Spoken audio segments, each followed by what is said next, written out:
దేవుని స్తోత్రం. మీ అందరికీ నా వందనాలు. ఈ సాయంకాల సమయంలో మరొకసారి మనం వాక్యం ధ్యానించుకోవడానికి దేవుడు మనకి ఇచ్చినటువంటి ఈ యొక్క సమయాన్ని బట్టి దేవుని స్తుతిస్తున్నాం. నూతన సంవత్సరంలో దేవుడు ఎంతో గొప్ప కార్యాలు మన పట్ల చేసి మనకిచ్చిన సమయాన్ని బట్టి దేవునికి స్తోత్రం చెల్లిస్తున్నాను.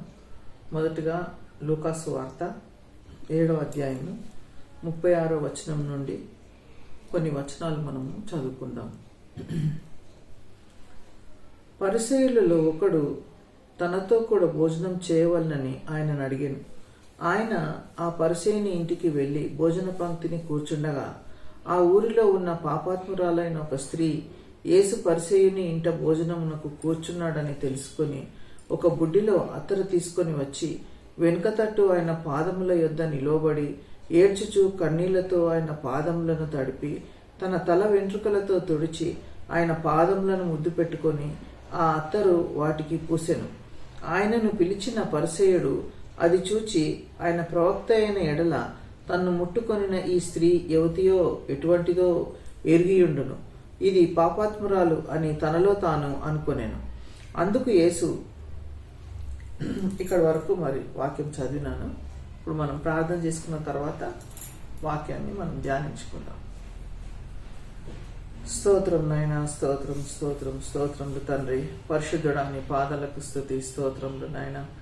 అయ్యా నా ప్రభా, మరి నా తండ్రి యొక్క వాక్యమునున్న తండ్రి అయ్యా, మీరు మా మేలు కొరకైనా మీరు అయ్యానైనా ఇందులో రాసి ఇచ్చినారు ప్రభా, మీకు స్తోత్రములు తండ్రి.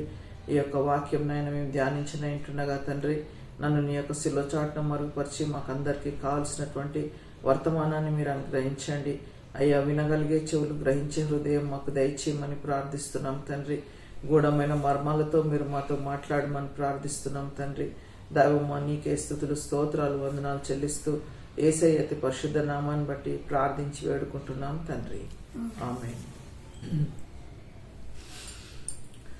దేవుని స్తోత్రం. ఇక్కడ మనం చూస్తున్నాము ఏంటంటే, మీరు యూట్యూబ్లో ఎంతో మంది ప్రసంగికులు ఉన్నారు, సేవకులు ఉన్నారు, సేవకురాలు ఉన్నారు, విశ్వాసులు ఉన్నారు. వాళ్ళందరూ కూడా వాక్యం వింటున్నారు.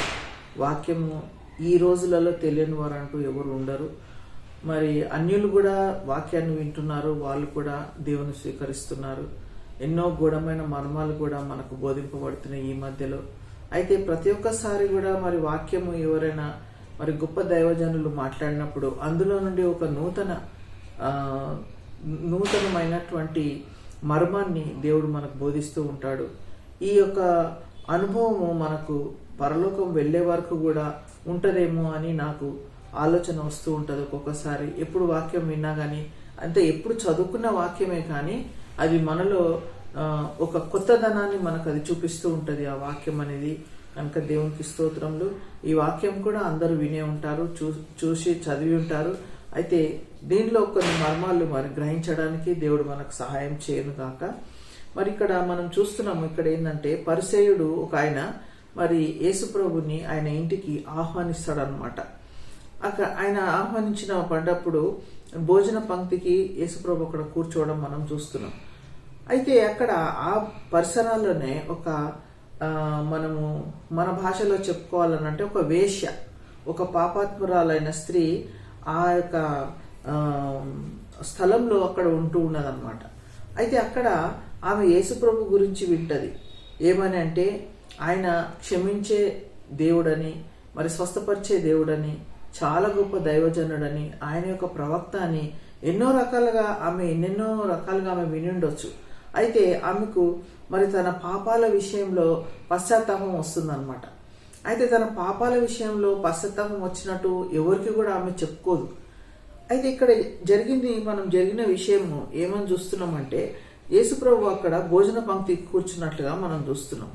ఈమె ఏం చేస్తుందంటే ఒక అత్తరు తీసుకుంటుంది. అత్తరు అంటే ఒక సెంట్ అన్నమాట. అది సెంట్ చాలా విలువగలది, చాలా కాస్ట్లీ అన్నమాట. అది ఆ కాస్ట్లీ సెంట్ తీసుకొని యేసుప్రభు దగ్గరికి ఆమె వస్తుంది. అయితే అక్కడ మరి యేసుప్రభు భోజనానికి కూర్చున్నప్పుడు మరి ఆయన శిష్యులు, ఇంకా కొంతమంది పరిసయ్యులు, వాళ్ళందరూ కూడా పురుషులే ఉన్నట్టుగా మనం ఇక్కడ ఈ సీన్లో మనకు తెలుస్తుంటది. అయితే పురుషుల దగ్గర ఈ మధ్యలో ఈ స్త్రీ వచ్చిందనమాట. వచ్చినప్పుడు ఈ పరిసేయుడు ఏమనుకుంటున్నాడు, ఈ పాపాత్మురాలైన స్త్రీ వచ్చి ఆయన పాదాలు పట్టుకొని ఏడుస్తున్నది. అయితే ఈమె ఏం చేస్తుందంటే యేసుప్రభు దగ్గర వచ్చి అక్కడ నిలబడి ఏం చేస్తుందంటే యేసుప్రభు పాదాల మీద పడి ఆమె ఏడుస్తూ ఉంటది అనమాట. అంటే ఆయన పాదాలను పట్టుకొని ఏడుస్తూ ఆమె కన్నీటితో ఆయన పాదాలు కడిగి ఆమె తల వెంట్రుకలతో ఆయన పాదాలు కడిగినట్టుగా మనం ఇక్కడ చూస్తున్నాం. అయితే ఇక్కడ మరి పరిసయ్యుడు ఏమనుకుంటున్నాడు అంటే ఈయన ప్రవక్త అయిన ఎడల తన్ను ముట్టుకుని ఈ స్త్రీ ఎవరో అని ఆయన తెలియదా? అయితే ఆ పాపాత్పురాలైన స్త్రీ ముట్టుకుంటే ఈయన ఎట్లా భరిస్తున్నాడు? ఈయన ప్రవక్త కదా, ఈయన పరిశుద్ధుడు కదా, మరి ఈయన ఎందుకు అట్లా చేయాలి అంటే ఈమెను ఎందుకు ఆయన దేవుడు అలౌ చేసిండు అని మరి ఈ పరిసయ్యుడు అనుకుంటూ ఉంటాడు అనమాట. అయితే మరి యేసుప్రభుకి మనం ఆలోచన చేస్తూ ఉంటే మన ఆలోచనలు అన్నీ కూడా దేవునికి తెలిసిపోతాయి. మరి మనం కీర్తన గ్రంథంలో చూసినట్లయితే అక్కడ నాకు తలంపు పుట్టక మునిపే అది నీకు తెలియను అంటాడు. నేను కూర్చుండుట లేచుట నీకు తెలియను అంటాడు. అంటే మరి మనం తలంపు పుట్టక మునిపే దేవునికి తెలుసు. మనం కూర్చుండుట లేచుట మనం రేపు ఏం చేస్తామనేది కూడా దేవునికి బాగా తెలుసు. అయితే ఇక్కడ ఈయన లోపల మనసులో గునుక్కుంటా ఉన్నాడు. ఏమని గునుక్కుంటున్నాడు? పాపాత్మురాలైన స్త్రీ వచ్చి ఏం చేసిందంట, ఎటువంటిదో ఎరిగి ఉండును, ఇది పాపాత్మురాలు అని తనలో తాను అనుకునేను. అందుకు యేసు, సీమోను, నీతో ఒక మాట చెప్పవలనని ఉన్నానని అతనితో అనగా ఇక్కడ ఇతడు బోధకుడా చెప్పుమనేను. అప్పుడు యేసు, అప్పు ఇచ్చి ఒకనికి 2 రుణస్థులుండిరి. వారిలో ఒకరు 500 దేనారములు, మరి ఒకడు 70 దేనారములను అచ్చియుండిరి. ఆ అప్పు తీర్చుటకు వారి యొద్ద ఏమీ లేకపోయాను. అయితే ఇక్కడ మరి మనము చూసుకున్నట్లయితే ఇది చదివినట్లయితే మనకేం గ్రహింపు అవుతుందంటే, ఒక ధనవంతుడు ఉన్నాడు, 2 వ్యక్తులకు అప్పు ఇచ్చిండనమాట. ఒక ఆయనకు ఇప్పుడు మన భాషలో చెప్పుకోవాలంటే ఒక ఆయనకు 500 ఇచ్చిండు, ఇంకొక ఆయనకు 800 ఇచ్చిండు.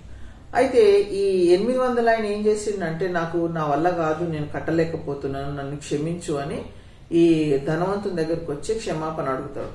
అడిగినప్పుడు ఈ ధనవంతుడు ఏం చేస్తాడంటే, సరేలే పర్వాలేదు, నువ్వు 800 ఇవ్వకపోయినా పర్వాలేదు అని అతన్ని క్షమిస్తాడు. అయితే అతన్ని క్షమిస్తాడు, ఈ 500 ఎవరికైతే ఇస్తాడో ఆయనను కూడా క్షమిస్తాడు. 2 వ్యక్తులను కూడా క్షమిస్తాడు.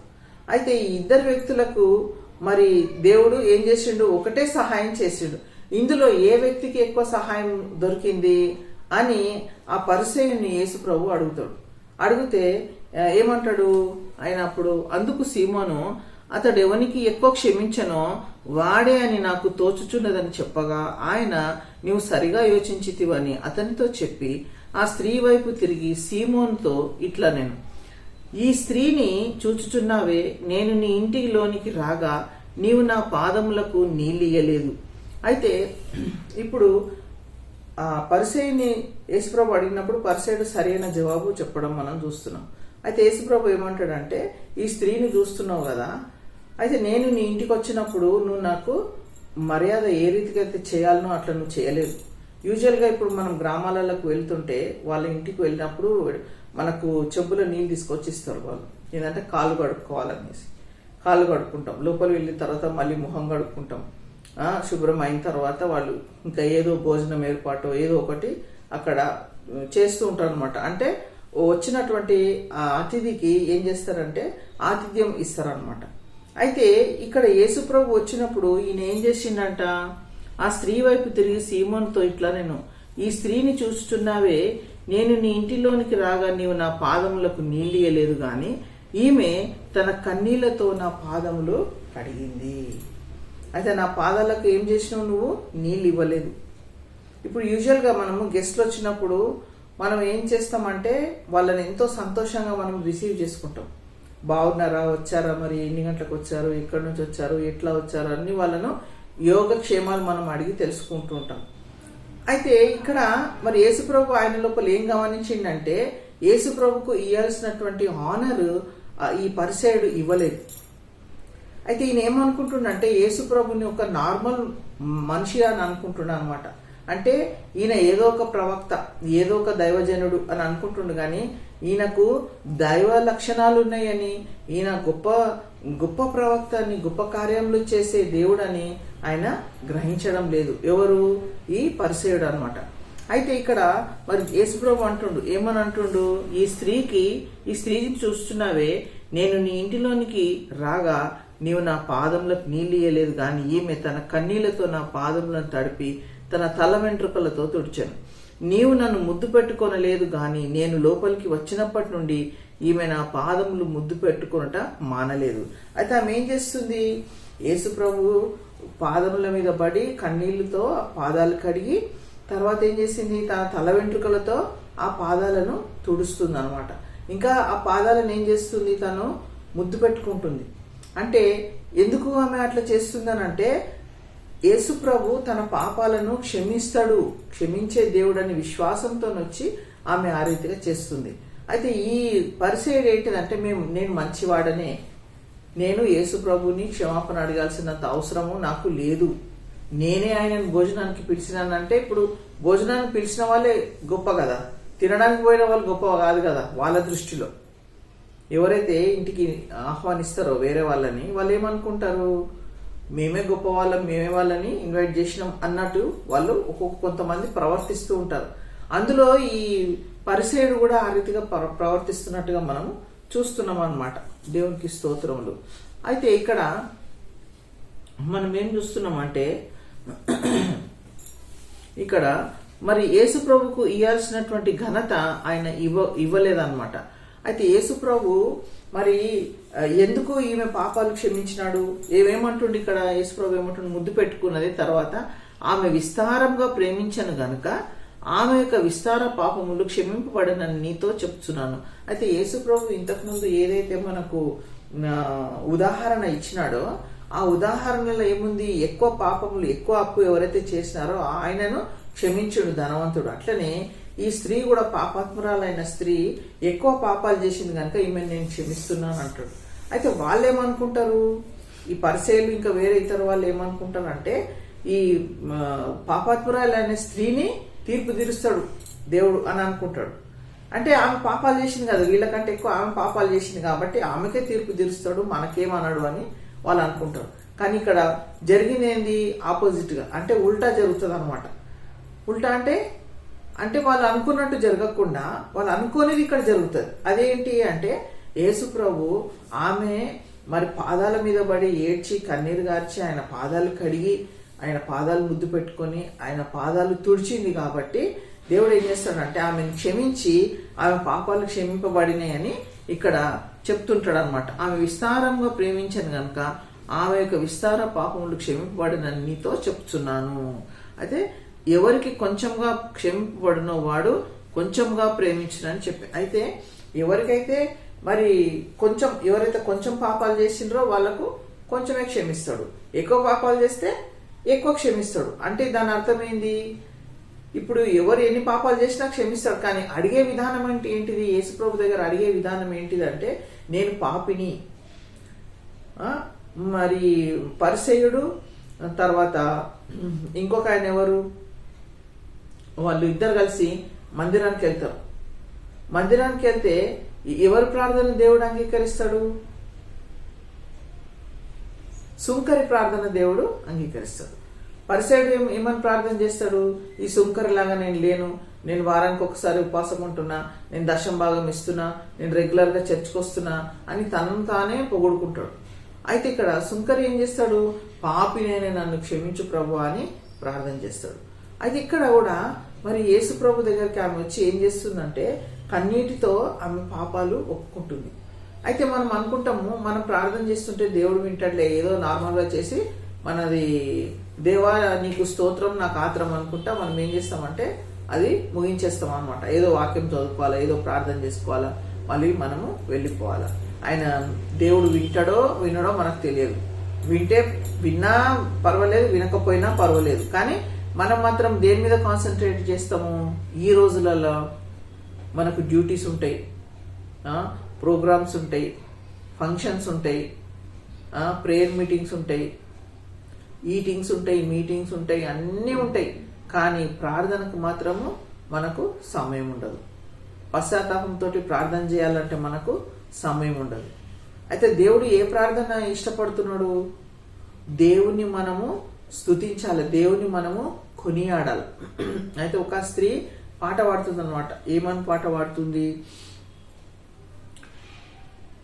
ఏడ్చి ఏడ్చి కన్నీళ్లతో కాళ్ళు కడిగితే, నా ముచ్చటైన కురులతో కాళ్ళు తుడిచితే.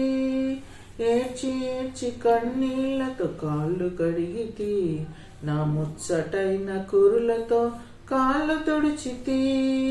ముద్దు పెడితిని పరిశుద్ధ పాదముల్, ముద్దు పెడితిని పరిశుద్ధ పాదముల్, నా పాపములన్నీ క్షమించినప్పుడు, నా పాపములన్నీ క్షమించినప్పుడు.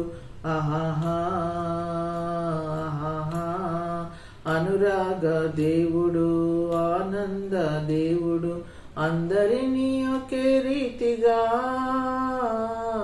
ప్రేమించే దేవుడు యేసు, మనల ప్రేమించే దేవుడు యేసు, మనల ప్రేమించే దేవుడు యేసు. అయితే ఏడ్చి ఏడ్చి ఏడ్చి ఏడ్చి కన్నీళ్లతో కాళ్ళు కడిగితి అంటే యేసు ప్రభు ఏం చేస్తాడంటే మనం చేసేటి అన్ని కూడా చూస్తుంటాడు. ఉదాహరణకి ఇప్పుడు మనం అనుకోవచ్చు, దేవుడు మనల్ని చూడడం లేదు, మనతో మాట్లాడడం లేదు, అసలు దేవుడు మాట్లాడతాడా అని మనం అనుకుంటాం. ప్రార్థన చేసేటప్పుడు కూడా ప్రార్థన వింటున్నాడో లేదో దేవుడు అని మనం అనుకుంటాం. అయితే నా జీవితంలో ఎన్నో గొప్ప కార్యాలు, అంటే ఎటువంటి కార్యాలు అంటే దేవుడు నన్ను సరిచేసినటువంటి ఇన్సిడెంట్స్ ఉన్నాయన్నమాట. అయితే ఒకసారి ఏమైందంటే, నేను పలానా రోజు అంటే బుధవారం రోజు ఉపవాసం ఉండి ప్రార్థన చేసుకోవాలి అని నేను అనుకున్నాను, మనసులో అనుకున్నాను, ఎవరితో చెప్పలేదు. అయితే ఆ బుధవారం రావడానికి 2-3 రోజులు టైం ఉన్నది. ఆ 2-3 రోజులు టైం ఉంటే ఇంకా మా హస్బెండ్కి చెప్పినప్పుడు ఆయన కూడా సరే చేసుకుందాం, ఫాస్టింగ్ ప్రేయర్ చేసుకుందాం అని ఆయన అంటే, సరే ఇద్దరం కలిసి చేసుకోవచ్చు అని నేను అనుకున్నాను. అయితే సండే అయిపోయింది, మండే అయిపోయింది, ట్యూస్డే నేను అనుకున్నాను ఒకవేళ నేను అప్పుడు ఫాస్టింగ్ చేయాలంటే ఇష్టం లేదు, నాకు ఫాస్టింగ్ చేయాలని ఆశ ఉంది కానీ ఉండాలంటే ఇష్టం లేదు. అప్పుడు నేను ఏం చేశానంటే, ఎవరికి చెప్పకుండా మా హస్బెండ్కి నేను రిమైండ్ చేయకుండా ఏం చేశానంటే గమ్ము నుండి పడుకున్నా. గమ్మున అంటే ఆ నైట్ మామూలుగా ప్రార్థన చేసుకున్నాము. ఇంకా బుధవారం రోజు తెల్లవారి ఉపవాసం ఉండాలి అంటే, ఇప్పుడు నేను మా హస్బెండ్కి జ్ఞాపకం చేస్తే అవునవును ఉండాలి, మనం ఉపవాసం ఉండాలని అంటాడు కాబట్టి నేనేమి చెప్పలేదన్నమాట. తెల్లవారి బుధవారం రోజు పొద్దున్నే 5 గంటలకి పెద్ద స్వరం నాకు కలలో వినబడుతుంది అనమాట. ఈరోజు ప్రార్థన ఉందా అని స్వరం వినబడుతుంది. అప్పుడు నేను ఎవరు నాతో మాట్లాడుతున్నారు అనేసి ఇట్లనే గలిబిలైపోయాను అనమాట. మళ్ళీ కొంతసేపటికి ఈరోజు ఉపవాస ప్రార్థన ఉన్నదా అనేసి వినబడగానే దిగ్గున లేచి మోకరించి ప్రార్థన చేసుకున్నాను. ప్రభువా నన్ను క్షమించు, నేను ఉపవాసం ఉండి ప్రార్థన చేయాలని అనుకున్నాను, కానీ నేను మళ్ళీ నాకు ఉపవాసం ఉండాలని అంటే నాకు కొంచెం బాధ అయింది ప్రభువా, అందుకని నేను ఉండొద్దని అనుకున్నాను, నన్ను క్షమించు, ఇప్పుడు ఉంటాను, ఉండి ప్రార్థన చేస్తాను అని నేను దేవుడి క్షమాపణ అడిగిన అనమాట. మనం అనుకుంటాం, మనం మనసులో అనుకునే దేవునికి తెలుస్తాయా, మనం చేసేటి అన్ని తెలుస్తాయా? ఇక్కడ యేసు ప్రభు ఆమెను గమనిస్తున్నాడు. ఆమె వచ్చినప్పటి నుండి దేవుని స్తుతిస్తుంది, దేవుని అంటే దేవుని మహిమపరుస్తుంది ఆమె చేసేటటువంటిది. ఆ అత్తరు అంటే అది సెంట్, అది చాలా కాస్ట్లీది. దేవునికి మనం ఏదన్నా ఖరీదైంది ఇయ్యాలంటే ఎంత బాధనో మనకి. మనం బట్టలు కొనుక్కుంటే 10,000, 20,000, లక్షల రూపాయలు బట్టలు కొనుక్కుంటాం, గోల్డ్ కొనుక్కుంటాం, ఇండ్లు కట్టిస్తాం, అన్నీ చేస్తాం, కానీ దేవుని కొరకు మనం డబ్బులు ఖర్చు పెట్టాలంటే చాలా బాధ. అయితే నువ్వు ఎంత దేవునికి ఖర్చు పెడితే దేవునికి అంత మహిమ. దేవునికి అది కావాలని దేవుడు కోరుకుంటలేడు. నీ హృదయం ఏంటిది, అసలు నీ హృదయం ద్వారా నువ్వు నాకెంత విలువనిస్తున్నావు అనేది దేవుడు గమనిస్తుంటాడు. మనకు దేవుడు కనబడనంత మాత్రాన మనం అనుకోవద్దు దేవుడు అవన్నీ చూస్తలేడు అని. ఒక దినం మనము తీర్పు దినాన మనం అక్కడ యేసు ప్రభు యొక్క మరి జడ్జిమెంట్ రోజు వస్తుంది. అప్పుడు మనం అందరం కలిసి అక్కడ నిలబడాలి. అప్పుడు యేసు ప్రభు ప్రతి ఒక్కరిని అకౌంట్ అడుగుతాడు. ఎప్పుడు ప్రార్థన చేసినావు, ఎప్పుడు చెప్పినావు, ఎన్ని వాగ్దానాలు చేసినావు, ఎన్ని వాగ్దానాలు నెరవేర్చలేదు నువ్వు అని అప్పుడు దేవుడు మనల్ని ఒక్కొక్కరిని పర్సనల్గా లెక్క అడుగుతావు. నీవు చేసిన దాన్ని బట్టే నువ్వు నీతిమంతునిగా, నువ్వు అనీతిమంతునిగా నువ్వు తీర్పు తీర్చబడతావు. అక్కడనే నీకు పరలోకమా నరకమా అనేది నీకు తేల్చి చెప్పేస్తాడు దేవుడు. కాబట్టి మనము దేవుణ్ణి మనం చులకనగా చూస్తున్నాం. దేవునికి కావాల్సింది మనం ఇవ్వడం లేదు. మనం ఎంతో ప్రార్థన చేస్తున్నాం, ఉపవాసాల నుండి ప్రార్థన చేస్తున్నాం, కానీ కన్నీటి ప్రార్థన మనకు రావడం లేదు. కన్నీటి ప్రార్థన ఎప్పుడు వస్తుంది? మనకు రోగం వచ్చినప్పుడు, మన వాళ్ళు ఎవరో దగ్గర వాళ్ళు చనిపోయినప్పుడు, అక్కడ ఏదో ఒక సంఘటన జరిగినప్పుడు, అప్పుడు మనకు కన్నీరు వస్తుంది. కానీ మన హృదయము ఎప్పుడు పగలాలే? దేవుని సన్నిధికి వచ్చినప్పుడు, దేవుని పాదాల దగ్గరికి వచ్చినప్పుడు కన్నీరు గార్చి ఆ పాదాలను మనం కడగాలి, మనం ప్రార్థన చేయాలి. చేసినప్పుడు దేవుడు ఏం చేస్తాడు? మనతో మాట్లాడతాడు. దేవుడు మనల్ని ఎన్నో రకాలుగా ఆశీర్వదిస్తాడు. అంటే మా ఆశీర్వాదం అంటే మనం ఏమనుకుంటాము? అది ఇల్లు ఇవ్వడము, కారు ఇవ్వడము, బాగా ఎడ్యుకేషను, లేకపోతే యుఎస్ పోవడము, అట్లాంటివన్నీ అనుకుంటాం మనం. కానీ దేవుడు అవి కాదు ఇచ్చేది. మనకు మంచి ఆరోగ్యం ఇస్తాడు దేవుడు. దేవునికి స్తోత్రములు. మరి నా ఆరోగ్యం విషయంలో కూడా ఎన్నో గొప్ప కార్యాలు దేవుడు చేసినాడు. మరి ప్రభా, ఇది నాకు షుగర్ ఉన్నది, ఆ షుగర్ ఇట్లా ఉన్నది ప్రభా, మరి దాన్ని నార్మల్గా ఉండేటట్టు చేయి ప్రభా అని ప్రార్థన చేసుకున్నప్పుడు అది నార్మల్గా దేవుడు చేస్తుంటాడు. అంటే ఎప్పటికప్పుడు అన్ని శ్రమలన్నీ తీసేసాడు దేవుడు. శ్రమలాగానే ఉంటది, కానీ దేవుడు నీకు విశ్రాంతి ఇస్తాడు. ప్రయాసపడి భారం మోసుకొని పోచున్న జనులారా నా యొద్దకు రండి, నేను మీకు విశ్రాంతి కలుగజేశాను. అంటే ఈ శ్రమలు, ఈ బాధలు ఇవన్నీ కూడా ఉంటాయి, కానీ దేవుడు మనకు తోడుగా ఉంటాడు. ఒక్కొక్కటి ఆ శ్రమ నుంచి మనకు విడుదల ఇస్తుంటాడు. సపోజ్ ఎగ్జాంపుల్, రోగాలే ఉన్నాయి అనుకోండి, భయంకరమైన వ్యాధితోటి నువ్వు అవస్థ పడుతున్నావు, దాన్ని దేవుడు ఏం చేస్తాడు? తీసేస్తాడు. కానీ నువ్వు దేవునికి లోబడిప్పుడు కన్నీటి ప్రార్థన చేసినంత మాత్రాన మరి నువ్వు పాపం అట్లనే చేసుకుంటా ఉండొద్దు. నువ్వు దేవునికి లోబడాల. పాపం చేయకుండా దేవుని నువ్వు ఎట్లా కన్విన్స్ చేస్తావు అని అంటే, మన ప్రార్థనను బట్టి దేవుడు కన్విన్స్ కాడు, నీ క్రియను బట్టి దేవుడు కన్విన్స్ అవుతాడు. నువ్వు ఎట్లా, నీ బిహేవియర్, నీ యొక్క ఏమంటారు బాడీ లాంగ్వేజ్ ఎట్లా ఉన్నది, విశ్వాసుల దగ్గర నీ బాడీ లాంగ్వేజ్ ఎట్లుంది, అవిశ్వాసుల దగ్గర నీ బాడీ లాంగ్వేజ్, నీ ఆఫీస్లో ఎట్లా ఉన్నావు, ఎన్ని బూతులు మాట్లాడుతున్నావు, ఇవన్నీ కూడా. మరి ఒక ఉదాహరణ చెప్తాను. ఏసన్న బ్రదరు వాళ్ళ సంఘానికి ఒక ఆమె వస్తుందంట. ఆమె పేరు ఏంటంటే శాంతమ్మ. ఆమె పేరు శాంతమ్మ. ఏమన్నదంట, ఏసన్న గారు మీరు మా ఇంటికి ఒకసారి దర్శించండి, రండి, మరి నేనైతే చాలా ఆశతో చూస్తున్నా, మీరు రండి అని చెప్పిందంట. చెప్తే ఏసన్న గారికి వీలు కాలేదంట. చాలా రోజుల దాకా వీలు కాలేదు. తర్వాత ఎప్పుడో ఒకసారి మరి టైం ఉన్నప్పుడు సరేలే శాంతమ్మ చెప్పింది కదా మనం వెళ్దాము అనేసి అనుకొని ఆమె ఇంటికి వెళ్తున్నాడు అనమాట. వెళ్తుంటే ఇంకా ఆమె ఇంటి దగ్గరికి రానేలేదు. వాళ్ళ ఇంటి గల్లీ ఆ యొక్క వరండా ఉన్నదంట అక్కడ ముందు, అక్కడ పోయి నిలబడ్డాడట. నిలబడగానే పెద్ద గొడవ జరుగుతూ ఉందంట. ఏమి గొడవ జరుగుతుందంటే, శాంతమ్మకు ఇంకొక ఆమెకు పెద్ద గొడవ జరుగుతుంది. భయంకరమైన బూతులు మాట్లాడుకుంటున్నారంట ఇద్దరు. మాట్లాడుకుంటే అప్పుడే ఏసన్న కనిపించిందంట ఈమెకి, శాంతమ్మ అనేటని కనిపిస్తే ఏసన్నను చూసి ప్రేజలాడాయి గారు అని చెప్తుందంట. ఇటు బూతులు తిడుతుందంట, తిట్టుకుంటా ప్రేజలాడని చెప్తుందంట. ఆయనకి ఏం చేయాలనో అర్థం కాలేదన్నమాట. అప్పుడు లోపలికి ఇంట్లోకి వెళ్ళినాక, ఎందుకమ్మా ఎందుకు ఇంత గొడవ పడ్డావు నువ్వు అని అంటే, ఏం లేదు అయ్యగారు, నేను పిడికలు కొట్టిన 2 పిడికలు వాళ్ళు దొంగతనం చేసిండ్రు, ఆ 2 పిడికల గురించి గొడవ అయిందంట. 2 పిడికల గురించి ఏమైంది? తన ఆత్మను పోగొట్టుకుంటుంది, రక్షణని ఏం చేస్తారు? పక్కకు పెట్టేస్తారు, బూతులు మాట్లాడుకుంటారు. అంటే బంగారం కోసము పైసలు పోతే కొంతమంది ఏం చేస్తారంటే ఏడ్చి సిక్ అయిపోతారు. కొంచెం గోల్డ్ పోయిందని అంటే సంవత్సరాలు బెడ్లను ఉంటారు. అంటే మరి ఆ గోల్డ్తో మనం ఏమన్నా తీసుకొని వెళ్తామా? అవన్నీ తెలుసు మనకు, కానీ అనవసరమైన దానికి మనం చింత చేయడం. దేనికోసం చింత చేయాలా? మన రక్షణ విషయంలో దేవుడు మన ప్రార్థన వింటుండా, దేవునికి ఇష్టంగా మనం ఉన్నామా అని మనము ప్రతిరోజు కూడా మరి వాక్యం విన్నప్పుడు మన హృదయం సరి చేసుకోవాలా. దేవుని పాదాల దగ్గర మనం మాట్లాడాలా, మనం చెప్పాలా దేవునికి ఇట్లా ఉంది ప్రభు అని యథార్థంగా దేవుని దగ్గర ఒప్పుకోవాలి. అప్పుడు దేవుడు ఏం చేస్తాడంటే, మనము ఏదైనా ఒకవేళ ఏ పాపమన్నా మనము లోబడలేక దాన్నే చేస్తుంటే దేవుడు అది తీసేయడానికి దేవుడు మనకు సహాయం చేస్తాడు. ఎగ్జాంపుల్, కొంతమంది స్మోకర్స్ ఉంటారు, డ్రంకర్డ్స్ ఉంటారు, సినిమాలు చూసే వాళ్ళు ఉంటారు, చెడు అలవాట్లు ఉన్న వాళ్ళు ఉంటారు.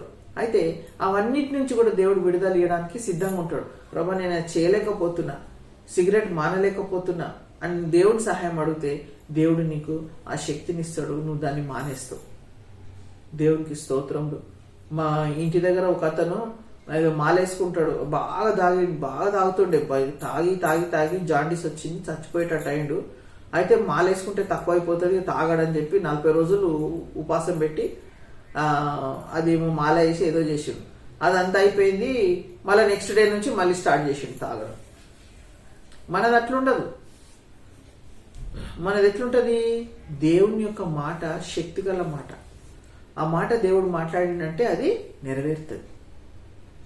కాబట్టి మనకున్న చెడు అలవాట్లు కూడా దేవుడు మనకు తీసేస్తాడు అన్నమాట. దేవునికి స్తోత్రంలో. మరి ఈ యొక్క పాపాత్మురాలైనటువంటి స్త్రీ ఏ రీతిగా అయితే మరి దేవుని దగ్గర ప్రార్థన చేసుకొని తన పాపాలు క్షమించబడ్డాయో ఆ రీతిగా మనం కూడా మరి దేవుని సన్నిధిలో మనం అనుకోవచ్చు, రక్షణ పొందినాం కదా, మళ్ళీ మనం ఎందుకు ఏడవాలి అని అనుకోవచ్చు. కానీ మనం కన్నీటి ఇతరులు ఆత్మలు రక్షణ పొందాలని మనం ఇతరుల కొరకు దుఃఖించాల. మన వాళ్ళ కొరకు, మన తల్లిదండ్రుల కొరకు, మన అక్క చెల్లెళ్ళ కొరకు, మన బంధువుల కొరకు మనం ఏం చేయాలా? కన్నీరు గార్చాలా.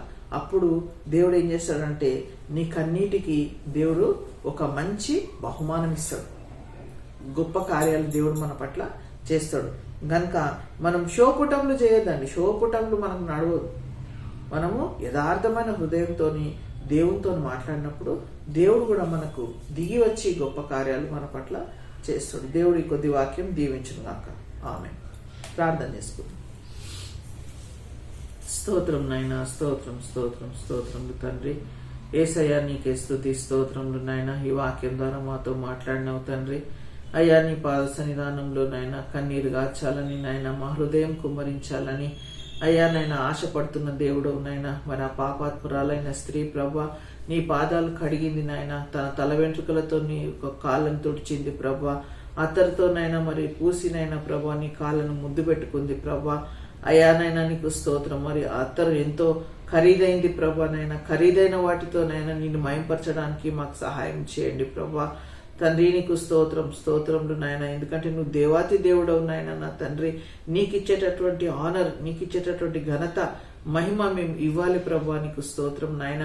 ఎందుకంటే నువ్వు మమ్మల్ని ప్రేమించి నీ ప్రాణాన్ని మా కోసం పెట్టిన దేవుడవు నాయన. అయ్యా నీకు స్తోత్రములు తండ్రి.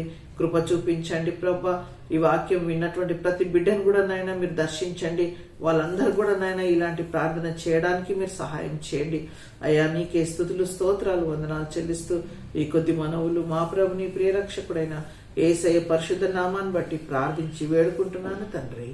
ఆమేన్.